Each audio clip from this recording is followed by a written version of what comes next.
황기식의 국제시장 동아대 국제전문대학원 황기식 교수 스튜디오에 함께합니다. 어서 오십시오. 안녕하십니까. 자, 국제뉴스를 하나씩 좀 정리해드리겠습니다. 인도에서 개최된 G20 재무장관 회의. 여기에서 좀 여러 가지 논란이 있었고 좀 큰 소리가 오갔다라는 얘기가 있어요. 네. 우크라이나 전쟁에 대해서 그냥 서로 다른 의견을 보이면서 공동 성명 없이 폐막을 했다고요. 맞습니다. 좀 이례적입니다. G20 회담이나 G7 그런 굵직한 국제 기구의 회담이 열리면은 거기 참석한 그 회원국들의 공동 성명서가 나오지 않습니까? 네. 그리고 그 문장을 또 분석하고 앞으로도 어떻게 되겠다. 이런 기대를 많이 한 지난 주말이었는데 이번에는 그 G20 재무장관들하고 중앙은행 총재가 다 모였거든요. 예, 우리 추경호 경제부총리도 참석을 하셨고 옐런 미국의 재무장관도 참석을 했기 때문에 이거 그 어떤 결과가 나올까 했는데 결과적으로는 회원국 공동성명서 합의에 실패했다라고 발표를 네. 하더라고요. 예. 그 이제 순환되는 올해 의장국이 인도입니다. 인도 재무장관 시타라만 인도 재무장관이 그 의장국으로서 간단한 성명만 발표한다라고 하면서 이런 논의만 했다라고 얘기했습니다. 사실 뭐 가장 우리가 관심 가진 거는 우크라이나 전쟁에 대해서 지금 재무장관하고 중앙은행 총재들은 어떤 합의문을 내느냐 이것도 관심이 있었고 그리고 지금 개도국들이 인플레이션 때문에 빚을 많이 갚아야 되는데 예. 채무 부담을 완화시키는 것을 작년에 11월에 G20 정상회담에서는 논의를 했지만 거기에 대해서 재무장관들이 모여가지고 그 후속 어떤 실무회의를 해야 되는 건데 그런 것도 그 기대를 했었고 네. 그리고 가상화폐 규제 같은 이런 것도 어떻게 논의하느냐 이거 상당히 관심이 있었는데 의장국 성명만 간단하게 발표를 했습니다. 그래서 왜 의장국 성명만 발표하고 공동성명서는 발표를 안 합니까?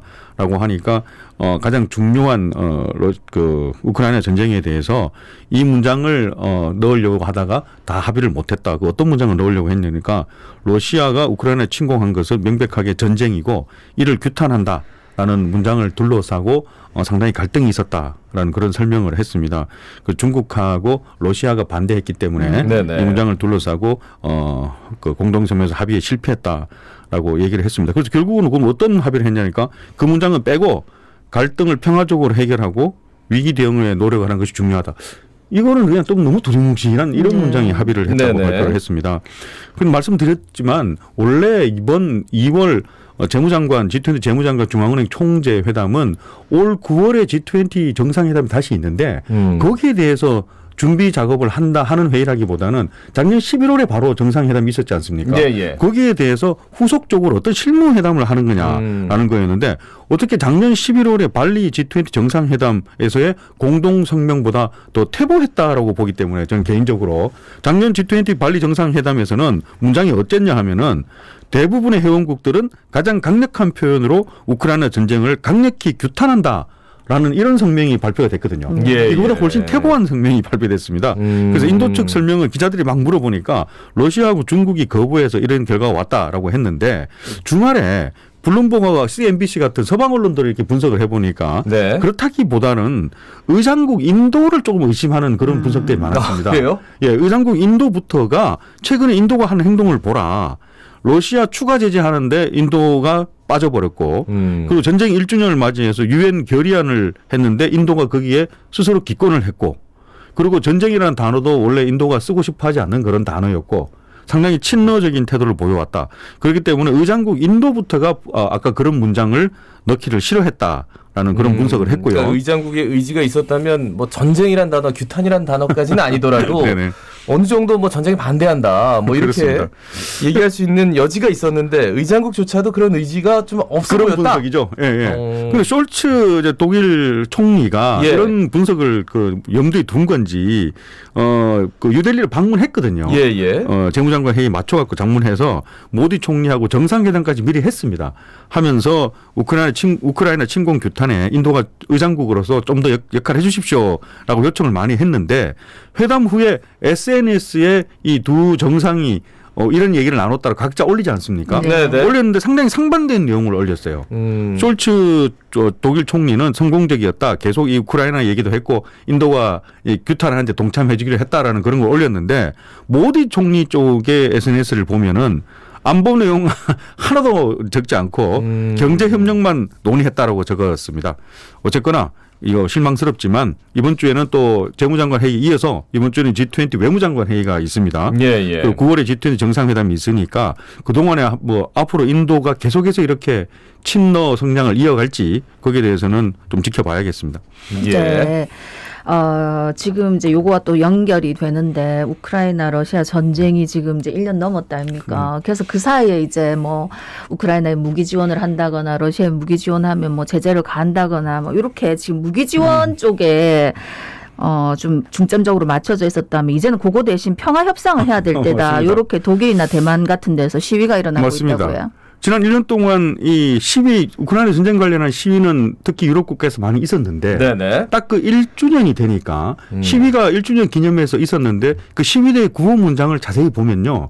조금 그 시위대가 주로 외치는 키워드가 좀 바뀌었어요. 지난 주말에 프랑스도 그렇고 벨기에, 네덜란드, 에스토니아, 대만 뭐 다 그 독일 시위가 다 있었는데 그 시위대 그 키워드를 분석을 해보니 특히 그 베를린에서 시위대가 한 5만 명 넘게 있었거든요. 예. 있었는데 거기 5만 명이 참여한 시위대가 평화 협상을 속도를 내라. 뭐 이건 이해할 수 있는데 거기에 이제 우크라이나 무기 공급을 중단하라라는 시위가 있었거든요. 이 러시아 편을 든다기보다는 이제 1년이 됐으니까 계속해서 그 서방 국가들이 EU를 포함하고 미국을 포함한 서방 국가들이 우크라이나에 무기 공급을 계속 해주기 때문에 이게 전쟁이 끝나지 않고 계속 양쪽이 어떤 균등한 전력을 유지하면서 전쟁이 계속 지속되니까 네. 평화 협상을 하는데 평화 협상의 첫 번째 수단은 무기를 지원해 주는 게 아니라 거꾸로 우크라이나 무기 지원을 중단하라. 라는 어떤 그런 구호가 등장하기 시작했습니다.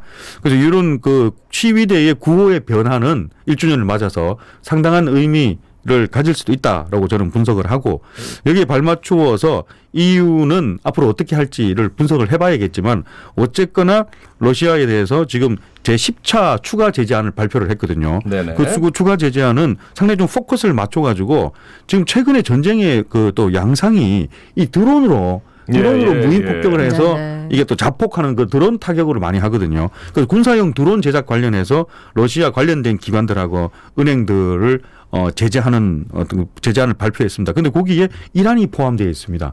이 드론 공격에 대해서는 이란이 러시아의 조종사 훈련 교관까지도 파견해가지고 네네. 러시아의 드론 조종사를 훈련시킨다라는 어떤 그런 설이 있습니다. 무기도 제공하고 그렇기 때문에 이란까지도 자산 동결도 포함시켰습니다. 예. 73회 베를린 영화제 아다망에서 이 대상을 받았고 홍상수 감독 수상은 좀 불발이 됐다고요? 좀 기대하시지 않았습니까? 네. 홍상수 감독 최근에 한 3, 4년 동안에 계속해서 그 영화제 베를린 영화제에서 특히 수상을 했거든요. 네네. 올해까지 수상을 하면은 4년 연속 수상이 된다고 생각했었는데 네네. 올해는 네 번째 수상에 좀 실패를 했습니다. 그래서 올해 사실 세계 3대 영화제 그러는 베를린 영화제, 칸느 영화제 그리고 베니스 영화제잖아요. 네네네. 베를린 영화제가 연초에 제일 일찍 시작합니다. 그렇기 때문에 신호탄이 될 수가 있는데 네네. 지난 주말에 열렸거든요. 그래서 그 홍상수 감독은 실패했고 최고 영예 황금곰상에 프랑스의 그 필리베르 감독 원래 이렇게 좀 순수한 인간미 영상을 강조하는 감독인데 네네. 이 사람의 작품인 아다망에서 영어로 하면 이제 온디 에더먼트가 됩니다. 이 에더먼트라는 그 정신병원입니다. 에더먼트 정신병원에서 이게 파리 그 세느강 위에서 이 영화 보면 흔히 왜 약간 좀 정신적으로 고통을 겪는 사람들 10명 정도가 왜 삥 둘러 앉아갖고 나의 고통은 뭐고 너의 고통은 뭐고 그래서 너는 어떻게 치료하니? 나는 피아노를 치면서 치료해. 이런 모습들을 상당히 그 아주 아름답게 잘 이렇게 영상으로 담아냈더라고요. 그것이 이제 그 대상을 수상을 했습니다. 한번 보시면 좋겠고 이 아다망에서도 지금 그 스포트라이트를 받고 있는데 이번에 그 은곰상 주연상을 8세 여배우가 어린 소녀 배우가 받았습니다. 스페인 배우인데 소피아 오테로인데 최연소 수상자입니다. 8세가 8세입니다. 예, 아주 어리게 네. 어린 소녀입니다. 그 인터뷰가 나왔는데 어른처럼 얘기를 하더라고요. 눈물을 글썽글썽하면서 내 남은 인생을 연기에 매진하겠다고. 야, 굉장히 오랫동안 매진해야 되겠네. 아니 해리포터 그 주인공 있잖아요. 이제 더 이상 찍을 영화가 없어가지고 그러니까 너무 급이 높아지니까. 근데 야 8세에 은곰상을 받았어요. 주연상. 예. 여주연상. 여주연상. 받았습니다. 예예예. 대단합니다. 아니 그래서 남은 인생. 포부도 참 굉장하네. 근데 아빠가 세상이 최고다. 이거는 또 애기 같더라고요. 애기 같은데. 네. 야, 하여튼 재밌는 시상식이었습니다. 그러니까 이렇게 주연상을 받을 만큼 연기에 푹 빠져 있다 보니 벌써 또 목표까지 정해진 것 같습니다. 다음은 이제 호주 소식인데 최대 규모의 성소수자 퀴어 축제이죠. 호주 총리가 참석해가지고 시가 행진까지 함께했다고요? 아, 이런 부분 보면 참 오픈되어 있는 나라다 이런 생각도 네. 들고요. 뭐 생각하시기 나름이겠지만은 지난 주말에 시드니에 그 퀴어 축제가 열렸습니다. 퀴어. 네네.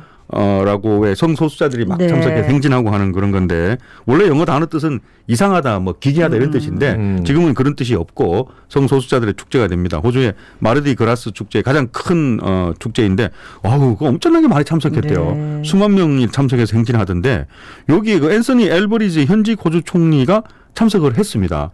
지난번에도 한 몇 년 전에도 전직 총리가 참석을 하던데 잠깐 손을 들고 이렇게 퇴장했거든요. 네네. 지금은 끝까지 같이 이렇게 시가 행진을 하면서 막 즐기는 모습을 보이더라고요. 같이 즐기는 모습을. 노동당 의원들도 총리가 참석하니까 노동당 의원들도 몇 명 참석을 했어요. 네네. 참석을 같이 끝까지 시가 행진을 벌리는 모습을 보여서 상당히 좀 이렇게 프레시한 충격이었습니다. 엘버니지 총리가 거기서 연설을 했는데 이 부분 한번 소개를 해드리겠습니다. 네. 현대의 호주가 얼마나 오픈되는지를 기념하는 행사이다. 다양하고 포용적인 호주가 나도 좋고 당신들도 좋다. 당신이 누구를 사랑하시든 성 정체성이 무엇이든 호주 정부는 포용하고 당신들을 보호할 것이다. 이렇게 연설을 네. 했습니다. 어떻게 생각하십니까? 그러면서 행진을 같이 했어요. 네. 예. 근데 그래서 그런지 이번 그 마르디 그라스 성소수자 축제는 구글하고 페이스북, 뭐 아메리칸 익스프레스 같은 그런 세계적인 다국적 기업들이 대거 후원을 하는 모습을 보여줬습니다. 예. 네. 예. 자, 마지막 소식이 될 것 같습니다. 복권 얘기네요. 마지막 소식을 좀 복권으로 많이 가져오세요. 최근에 소식이 많아요. 복권. 2조 7천억짜리 내 복권을 도둑맞았다 해가지고 사상 최악의 소송이 벌어졌다. 세계 복권 역사상. 예. 아니, 정할지 아줌마님하고 김동현 아나운서님 작년 11월에 기억나세요? 우리 역사상 최대 금액의 복권이 당첨됐다고. 예. 그게 11월이었거든요. 네네. 그래서 왜 캘리포니아의 자동차 수리점에서 간이 판매점에서 샀다고 그러게 이게 3개월이 지났는데 당첨자를 공개를 했습니다. 그러니까 작년에 2조 8천억이라고 소개를 드렸는데 그 작년 환율 때문에 네. 올해 환율을 보니까 2조 7천억 정도 되더라고요. 네. 세계 역사에서 최대 금액인데 에드윈 카스트로라는 사람이라고 발표를 했는데 근데 그 사람을 상대로 호세 리베라라는 남성이 당첨금 지급 정지 소송을 벌였습니다. 이게 뭐냐면 내가 복권을 샀는데 자동차 수리점 같이 직접 샀는데 카스트로하고 카스트로 친구가 이걸 훔쳐갔다. 훔쳐가가지고 당첨이 나중에 된 걸 알고 훔쳐간 티켓을 돌려달라고 했더니만 이 상금을 앞으로 나눠주지 않으면 이 티켓 찢어버리겠다. 그렇게 협박받은 사실도 있다. 라고 공개를 해서 이 복권 티켓은 분명히 내 것이고 이 당첨자가 정확하게 밝혀졌으니 이 사람을 상대로 소송을 건다. 내게 맞다라고 그렇게 했거든요. 근데 이미 카스트로 원 당첨자죠. 카스트로는 일시불로 선택을 해가지고 연금으로 받느냐 일시불로 받느냐 그런 거잖아요. 네네. 일시불 선택해서 10억 달러 즉 1조 4천억 원을 한꺼번에 1조 4천억 원을 수령할 예정입니다. 예. 요걸 지급하지 말라고 소송을 한 거죠. 그럼 캘리포니아 복권국 관계국은 복권 구매자 사이에 어떤 범죄 행위가 있었는지를 조사할 권한은 우리한테 없다라고 이렇게 답변을 했습니다. 그러니까 알아서 소송해가지고 찾아. 2조 7천억. 예. 셋이서 나눠도 어마어마한 돈인데. 그러니까 복권 같은 거 좋다고. 예, 당첨되면 같이 나누자. 뭐 이런. 근데 진짜 신기한 게. 뭐 이렇게 복권 사가지고 나눠주면요 같이 나누자 그러면 이렇게 멈칫하는 사람도 있고 예, 그냥 그러자 이렇게 하는 사람도 있는데 한 번도 된 적은 없다는 거 예, 중요한 거는 늘 그렇죠. 야, 그런데 진짜 2조 7천이면 크긴 크네요. 오늘 말씀은 여기까지 듣도록 하겠습니다. 황기식 교수 수고하셨습니다. 고맙습니다. 고맙습니다. 예, 동아대학교 국제전문대학원 황기식 교수였습니다. 예, 오늘 또 월요일이라서 좀 힘난 노래 조금 들으면서 마치도록 하겠습니다. 예. 자갈치 아줌의 18,095의 박성원이었습니다. 예, 길게는 못 들을 것 같네요. 김광석의 일어나 남기고 물러가겠습니다. 자, 지금까지 아나운서 김동현이었습니다. 고맙습니다. 고맙습니다.